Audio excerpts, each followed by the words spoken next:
it's unfortunate, but stereotyping of females is still a huge challenge on the African continent. For this reason, even the men are stepping up to the plate. Take Nana Kofi-Akwa, for instance. He's a Ghanaian photographer who is challenging the stereotypes that portray women as beasts of burden, as he puts it. He believes that women should be appreciated for their uniqueness and their strengths instead. Kofi-Akwa lives behind the lens of a camera, and his focus is often on women.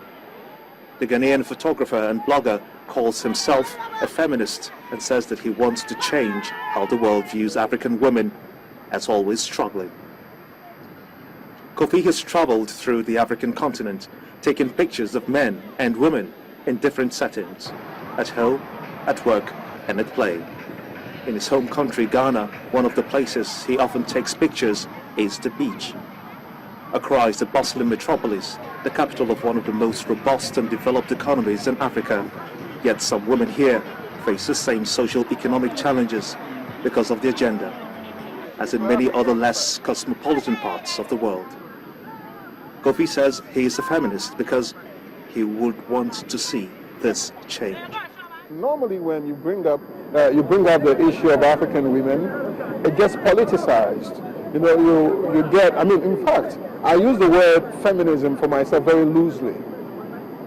I am not technically a feminist. There are so many ideologies out there. I have only one concern. I want women to be treated better. I want them to get their fair share of society's cake. He talks about hiding under the table at his grandmother's pub while he was a child and listening to the tales of fishermen and their wives as they indulge in local gin. He also believes that African women are almost always portrayed as tough, like beasts of burden, and that portrayal has created its own negative stereotypes. I want my wife to be respected. I want my daughter to be respected. I want them to be treated equally as my sons. This is a very basic desire, if I should use that word. You know, and so I'm not engaged. I'm not on political platforms or feminist platforms talking. No, it's just me in my daily life as a photographer, finding ways to portray women for what they are. Married with 3 children, Kofi is hopeful that his work can make a difference, although he refuses to be called an activist.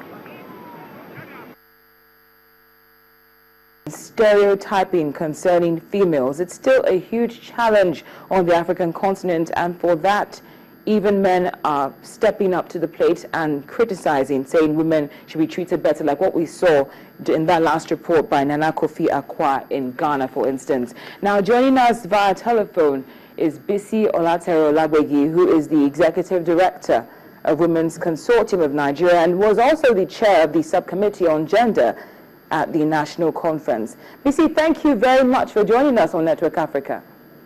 You're welcome. Now, we see reports like what we just saw in Kofi Akwa's one that came from Ghana, who is even stepping up to the plate and saying women are being treated badly, being stereotyped wrongly, even in this day and age. I'd like to ask you that even despite the development we've seen in African countries, why are women still victims of stereotype? It appears as if the age-long stereotyping and discrimination against women, they still have a lot of it, this patriarchy in Africa. And especially in Nigeria, we have a lot of people believe that it's not a woman's place to be in public place. So we're already stereotyped to be doing social work rather than being political leaders. Unfortunately for us, Nigerian situation is even more compounded because the political environment is such that it's even difficult for a man, let alone a woman who has even aspired in her own right to be a person who is credible and who has a lot of resources to offer. The reason being that the Nigerian environment, political environment, does not give room for credible candidates to compete in electoral processes in this country. the Nigerian environment is skewed towards money politics. And for as long as the poorest of the poor, it is very difficult for them to rise above that. So the stereotype continues.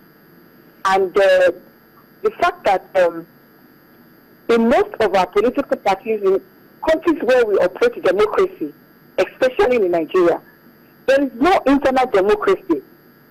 And the party machinery does not believe in ensuring that they have true democracy in the sense that both men and women should be included in the act of politicking, in the act of governance.